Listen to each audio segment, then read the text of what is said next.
Hi, welcome to Quid Pros Quo. I'm Rin. And I'm Zac. And this week we're starting a new series based on the book Real Artists Don't Starve by Jeff Goins, I believe it is. Yep. So this book takes as its premise that the idea or the conception that we have about the starving artist is something that doesn't have to be a reality. That with the advent of the internet and with the way that the culture is shifting and the tools at writers' disposals is shifting, that it is no longer a necessity that an artist starves for their work. The book is directed towards all artists, not just writers, but we're going to be focusing on the application of the principles to writers specifically. The entire book centers on the attributes of what's called the thriving artists. Rin, what do you think of when you hear the word thriving artist? Well, when I think of a thriving artist or a thriving writer, I think that they're producing a lot, they're enjoying what they're producing, they are getting their work out into the world, stuff like that. Yeah, they're kind of self-actualized as a writer. Great. I think much the same way as somebody who is producing what they love, who loves producing it, and who's getting paid for what they are producing. Of course, getting paid is an important part of this series. Yes. Which actually takes us to the first point that we're going to cover today, which is that the thriving artist makes money to make art. So when Goins is talking about this, he's talking about putting the horse in front of the cart. It is very difficult to make art if you are not in a position financially where you can cover the cost of living. That shouldn't come as any surprise. If you don't have, the necessities of life covered, then your time is going to be taken up trying to get those necessities rather than producing art. It's really hard to be creative when you're using all your energy to survive. Yes. So you have to have a baseline of comfortable living, and then you're going to be able to produce art more effectively and more enjoyably. Right. If you're familiar with Maslow's hierarchy of needs, if you're thinking about self-actualization, that's higher up than things like food, shelter, clothing, that sort of thing. Absolutely. So when Goins is talking about making money to make art, he's talking about focusing on what is important, that the end of making art is the making art. The means of making art is making money off of the art, rather than thinking that the end is making a bunch of money from your art, where the means is the art. Yeah. One quote that I really liked from the book is we must be creating with full bellies and full souls. Mm-hmm. And it just talks about, more about Maslow's hierarchy of needs. You have to be provided for before you can create. Mm. Yeah, exactly. You can't draw from a well that's empty. Exactly. When you're looking at ways of making money to make art, for most of us, we start out with making our day job a patron of our art. We're going to talk more about patrons inside of another episode, but this idea is setting aside a portion of your income from your day job in order to fund your art. So in the case of writing, it may be setting aside a portion of your paycheck every 2 weeks in order to pay for writing software or to pay for website hosting, or the sorts of things that you need in order to do writing. Yeah.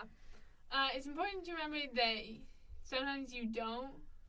I'm going to contradict you a little bit. Okay, go for it. Sometimes you don't need fancy things to write. You don't actually need a writing software. I think we both use Scrivener. Yes. Which is a great software. But I wrote 5 novels on Google Docs. Yes. You don't need to pay for writing. But when you get to a point where you can afford paying for writing, that's when you should look at budgeting your money maybe a little better and setting some aside. Yes, exactly. That's a good point. That you can make do without all of the fancy gadget. The next question that we want to pose to you and that Jeff Goins poses in the book is, are you in it for the money or for the art? Mm-hmm. And Jack talked about this a little bit when he said that you don't make art as a means to making money. Money's not the end, the art is the end. You have to make art to make art. Yeah, and this is actually something that I've been thinking about recently because I have a lot of projects that are on the boilers right now, where I'm beginning to self-publish my short stories and everything that goes along with self-publishing as far as getting reviewers and getting the word out and trying to sell them more. And to a degree, it's kind of sucked the joy out of writing for me.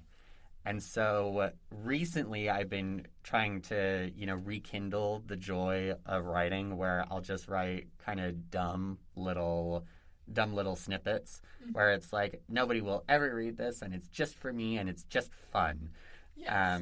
And that sort of thing has been important in helping me to recognize, you know what, I can slow down a little bit on my output. I don't need to be demanding that I produce so much every day. It's not National Novel Writing Month yet, so I don't need to be writing, 1,600 words a day or 2,000 words a day, which is what I normally do, so that I have time to take off a day once a week.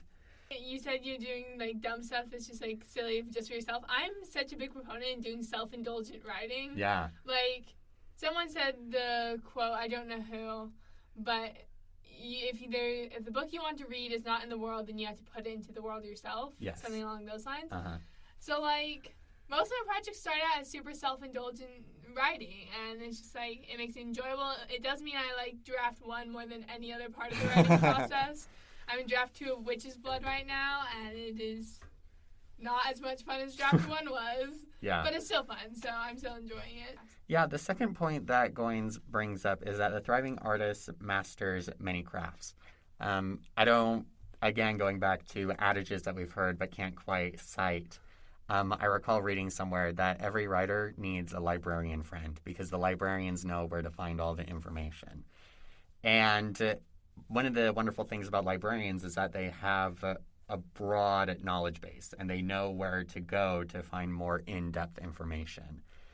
As a writer, it's pretty likely that you're going to be digging into topics at a level that exceeds what you're normally used to, whether you're writing realistic fiction or whether you're writing science fiction or fantasy fiction, whatever it may be. You're going to have to be doing some research for your projects, and in the process, you're going to learn a lot to the point where you may have read more books about the ways that governments collapse than the average person, and you kind of become an expert in that. Not that you have a degree, but in that you're familiar with the concepts. Yes, because you have to be familiar enough with what you're writing about. The average person, you seem knowledgeable, but to an expert, it's plausible. Yes. But, it's not necessarily expert level. So we've talked about research, but you can use other skills inside of your writing. Some of the things that I personally have used are role-playing and game design, where sometimes I'll step back and say, how would I do this if I were running a session of my favorite role-playing game? I actually did this past weekend where I was trying to figure out, okay, I have 4 different plot lines that are going on inside of this story. How am I going to handle all of them? And I was thinking about a mechanism that I use when I'm DMing inside of a role-playing game, of using these timers and thinking, oh, well, if I create a timer for each of these subplots, then I can lay it all out, and then I can go through with, my note cards, and I can interweave them so that it's an interesting, varied adventure. Yeah, absolutely. I've never used the timer method specifically, but I do use index cards where you can arrange the multiple timelines. A lot of the things that go into being a good dungeon master are really important for writing, where you're thinking about, I don't want to spring a trap on my players without them knowing and having a chance to avoid the trap. So I need to foreshadow the trap. Which when you think about inside of a writing case, you're like, oh, of course there needs to be foreshadowing for the trap. So game design is also helpful. And then things that can enhance your work and kind of add a richness to it are things like music composition, drawing. I have zero, absolutely no talent with drawing, but it is really helpful when you're trying to do like a character study or drawing a map or whatever that may be. Yeah, I was at a writing conference a couple of months ago, and one of the hosts of the writing conference, and this goes back to our previous point about using money to patronize your art. Yes. She every time she hits a really big writing milestone, she commissions art of her characters. Oh, that's awesome. And I'm like, I need to start doing that. I want official art of my characters, please and thank you. Oh, that's fun. Yeah. So even if you don't have the skill to do it, you can draw, like you said, have a librarian friend or have an artist friend. And also, if you commission art from someone else, you're helping support other artists, and I think it's really important to support the artists support each other. For sure. I've definitely found that as I've begun, dipping my toe into publishing and that sort of thing, it makes me much more, willing to shell out for, ebooks or commissions or those sorts of things where it's yes, because I know where you're at, because I'm there now. Yes, absolutely. You can also draw on your own lived experience. That can add a richness to your writing. A couple weeks ago, we published the objective correlative episode. Yes. And, your lived experience can really feed into, the objective correlative. Yeah. This also goes back to what we were talking about a couple episodes ago with sensitivity readers and beta readers, where having experiences out in the world prepare you to be able to handle messy topics inside of your writing, if that is what you're choosing to handle, and also gives a richness that you can add into your prose. Absolutely. The third topic is the thriving artist owns his work. And this is, on one side, there's a very technical thing, there's copyright laws and ownership, and when you're signing a contract for publishing, you never want to sign away the rights to your world. You want to keep those rights. Yes. So that's super important. But then there's the more meta sense of owning your work. And Zach, do you want to talk about that? Sure.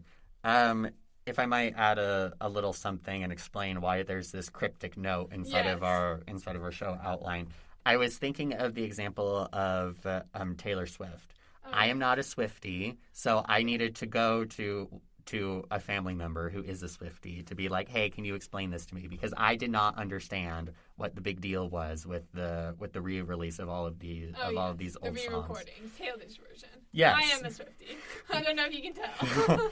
So you know this story about how the rights to those songs were owned by the producer and not by Taylor Swift herself.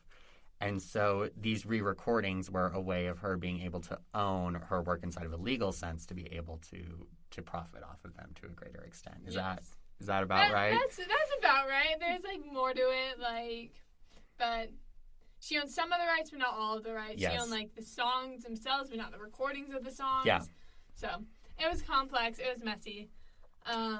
So yes, you got it. Yeah, when we're talking about the more metaphorical sense of owning your work, I think a big part of that is owning it, as in accepting it and making it a part of you, and being willing to own up to the fact that it's not perfect.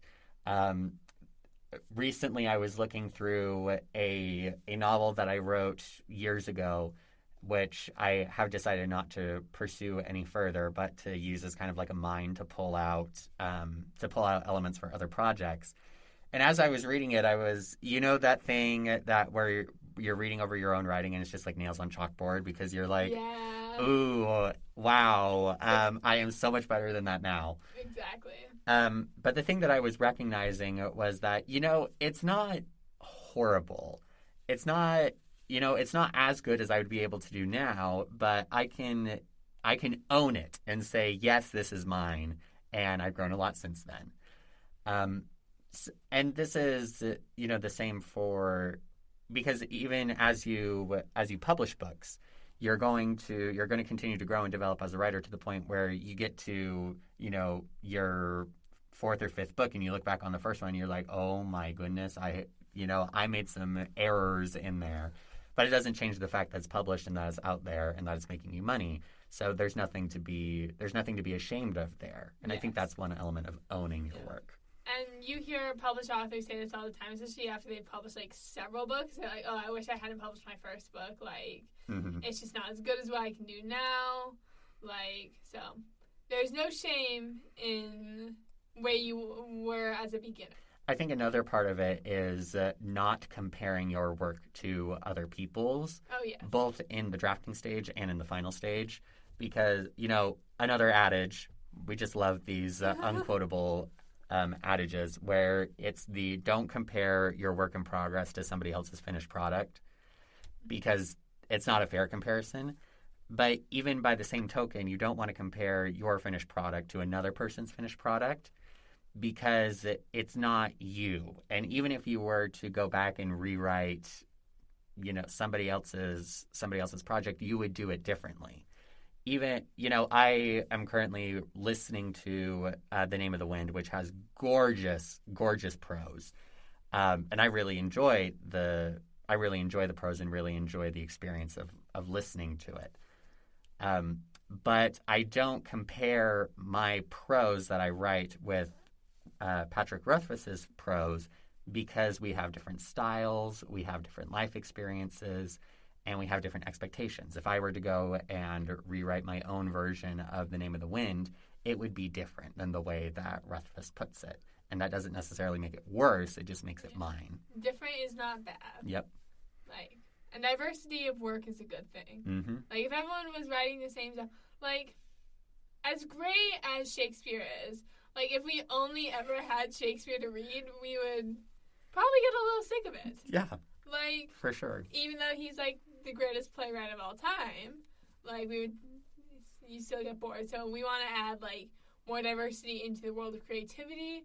And remember that that's a good thing, that even if, like, your thing isn't perfect, which it will not be, because perfection is an unachievable goal, it will still be good, and you should put it out into the world. Thank you so much for tuning in to Quid Pro Quo. We will see you next time for another episode of Real Artists Don't Starve.